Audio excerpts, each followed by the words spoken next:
जो मर चुके हैं उन्हें मरे हुओं के लिए छोड़ दो। आप जानते हैं किसी ने बहुत पहले ये कहा था, ऐसे कई उदाहरण हैं जहां जब कोई मर जाता है तो व्यक्ति के मरने के तुरंत बाद वो चीजें कुछ दिनों तक अपने आप यहां वहां खिसकती रहती हैं। जब तक आप पर्याप्त रूप से स्थापित न हो और एक खास स्तर की क्षमता न रखते हो, आपको उस दिशा में नहीं देखना चाहिए। मेरी दादी के गुजर जाने के बाद मुझे एक ऐसा अनुभव हुआ कि वो मेरे सामने आई और फिर मैं उनके कपड़े पहनने लगी। और पहले मैं स्मोक नहीं करती थी, पर इसके बाद मुझे उसकी लत लग गई। इसका क्या कारण हो सकता है? आप मृतकों से जुड़ना बंद कर दें। एक बात जो आपको समझनी चाहिए वो ये कि कोई भी आपकी दादी, माँ, पिता, जो भी वो आपके लिए हैं, आपके लिए वो जो भी रहे हों, आपके लिए चाहे वो जितने भी प्रिय रहे हों, वो आपके कितने भी करीबी और अंतरंग रहे हों, जिस क्षण वो अपना शरीर त्याग देते हैं, उनकी सामान्य मनस्थिति, बुद्धि और भावनाएं, उनके साथ आपका काम खत्म हो जाता है। उन्होंने वो सारी चीजें यहीं छोड़ दी हैं, ठीक है?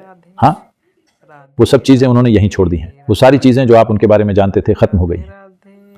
एक दूसरा तत्व अभी भी बाकी है, लेकिन आपका उस तत्व से कभी कोई संबंध नहीं रहा।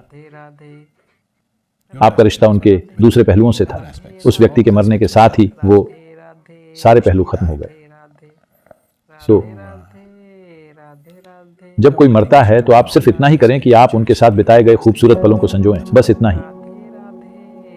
अगर कुछ सुंदर था तो आप उसे संजोएं, वरना चीजों को बस भूल जाएं। अपने अपराध बोध और अपनी समस्याओं को मृतकों के माध्यम से हल करने की कोशिश ना करें। यह बहुत जटिल हो सकता है, यह बहुत जटिल बन सकता है। मृतकों को मृतकों के लिए छोड़ दो। जानते हैं ना, किसी ने बहुत पहले यह कहा था, जो मर चुके हैं आपको उन्हें मरे हुओं के लिए छोड़ देना चाहिए। आपको उनसे कोई लेना देना नहीं है। जब तक आप खुद पर एक खास स्तर की महारत हासिल नहीं कर लेते, आपको उस दिशा में देखना भी नहीं चाहिए, क्योंकि आप कुछ मूर्खतापूर्ण काम करने की कोशिश करके अपने जीवन में पूरी तरह से उलझ सकते हैं। ऐसी प्रवृत्तियां हो सकती हैं जो लोगों से कुछ खास काम करा सकती हैं, लेकिन उसका कोई मतलब नहीं है, कोई भी मतलब नहीं है। कोई ऐसा जिसके पास शरीर नहीं है, उसका खाने या कपड़े या किसी भी चीज से कोई लेना देना नहीं है, है ना?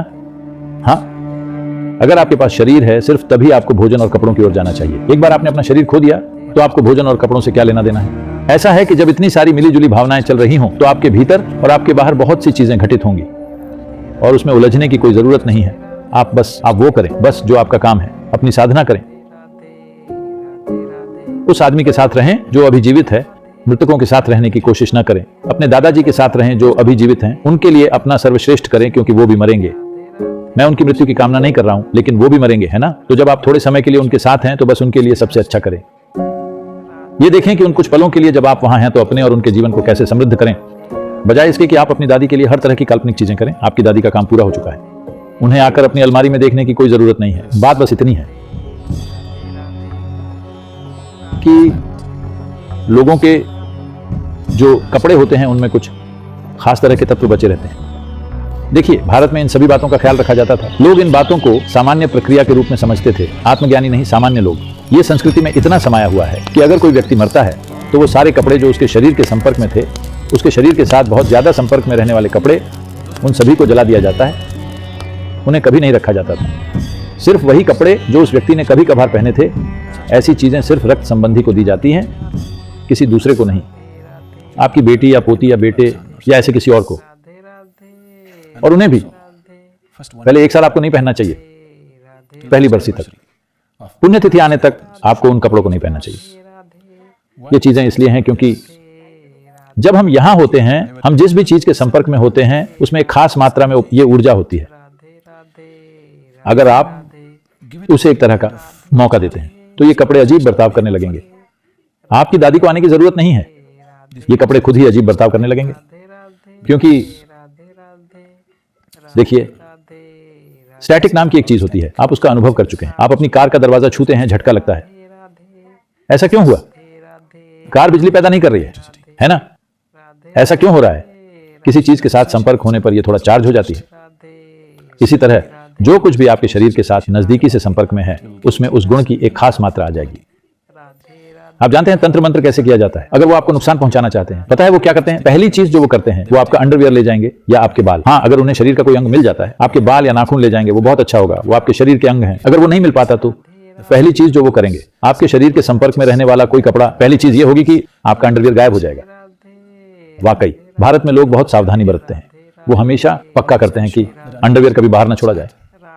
अगर अंडरवियर गायब हो जाता है तो वो बड़े पैमाने पर जांच पड़ताल करेंगे, कहां गया, क्योंकि वो नहीं चाहते कि कोई द्वेष रखने वाला व्यक्ति जिसकी आपसे थोड़ी दुश्मनी है वो उसे ले जाए, खासकर बिना धुले कपड़े। हमारे घरों में बहुत सावधानी से इसका ख्याल रखा जाता है। आजकल ये सब खत्म हो रहा है क्योंकि हम इसे अपने धोबी को दे देते हैं जो इन्हें कहीं भी बाहर ले जाता है, वरना पारंपरिक रूप से हमारे घरों में इसका बहुत ख्याल रखा जाता है। इन्हें एक बंद टोकरी में रखा जाता है, घर के अंदर का व्यक्ति ही इसे धो सकता है, कभी बाहर नहीं जाना चाहिए। क्योंकि अगर वो बाल या शरीर का कोई हिस्सा जैसे नाखून ले सकते हैं तब तो अलग ही बात है, लेकिन सिर्फ इस कपड़े से ही वो आपके साथ चीजें कर सकते हैं, क्योंकि इसमें भी आपकी चीजें एक खास मात्रा में होती है। तो जब कोई व्यक्ति मरता है तब भी यही होता है, और वो पहलू थोड़ा सा खुल सकता है। अगर एक खास तरह की ऊर्जा मौजूद है तो वह पहलू खुल सकता है। ऐसे उदाहरण हैं, मुझे नहीं पता कि मुझे इसमें जाना चाहिए या नहीं। आपको डरावनी कहानियों में रुचि है?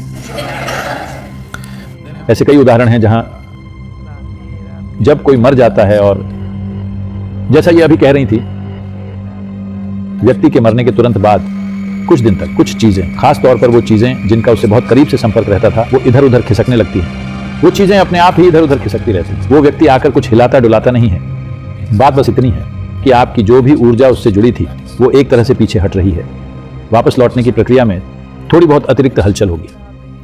देखिए, अभी आपकी कार का इंजन चालू है, बिना किसी ज्यादा वाइब्रेशन के वो वहां खड़ा है। जब आप उसे बंद करते हैं, जब वो बस बंद होने को होता है, तो क्या कार थोड़ी ज्यादा हिलती है? क्या आपने गौर किया है? आजकल की कारें इस तरह से बनाई जाती हैं कि इस पर आपका ज्यादा ध्यान नहीं जाता, लेकिन पुराने इंजन को आप देखिए, जब आप उसे बंद करते हैं तो वो डुक डुक डुक करके बंद होता है। वो रुक रहा है, असल में उसे धीमा होता जाना चाहिए, लेकिन ऐसा नहीं होता। एक मोड से दूसरे मोड में जाने पर थोड़ा अतिरिक्त वाइब्रेशन होगा। इसी तरह आपका इंजन बंद हो रहा है, अब हर जगह थोड़ी अतिरिक्त हलचल होगी। उस अतिरिक्त हलचल को भूतों के चलने के रूप में गलत समझा जाता है। नहीं, ये किसी भूत के चलने के बारे में नहीं है, ये बस ऊर्जा की एक खास वापसी है, लेकिन जिससे कुछ चीजें हो सकती हैं। जरूरी नहीं कि हर बार है।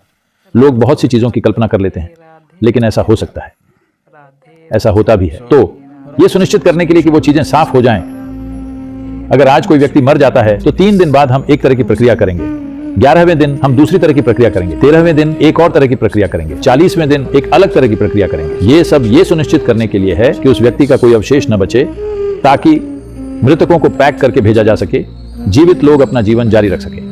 अगर जीवित लोग मृतकों के साथ जुड़ जाते हैं तो वो तमाम तरीकों से अपना जीवन खो देंगे। ये सारी डरावनी भूतही चीजें दिलचस्प लगती हैं, लेकिन ये आपके जीवन को नष्ट कर सकती है कई तरीकों से, ऐसे तरीकों से जिन्हें आप अभी नहीं समझेंगे, और ऐसे तरीकों से जो जरूरी नहीं कि बहुत सुखद हों। ये आपके जीवन को पूरी तरह से खत्म कर सकती है। मृतकों के साथ आपका शामिल होना, इसका मतलब ये नहीं है कि कोई वहां बैठा हुआ है जो आपके जीवन को चूसने की कोशिश कर रहा है। नहीं, बस मृतकों के साथ जुड़ना ही ऐसा कर सकता है।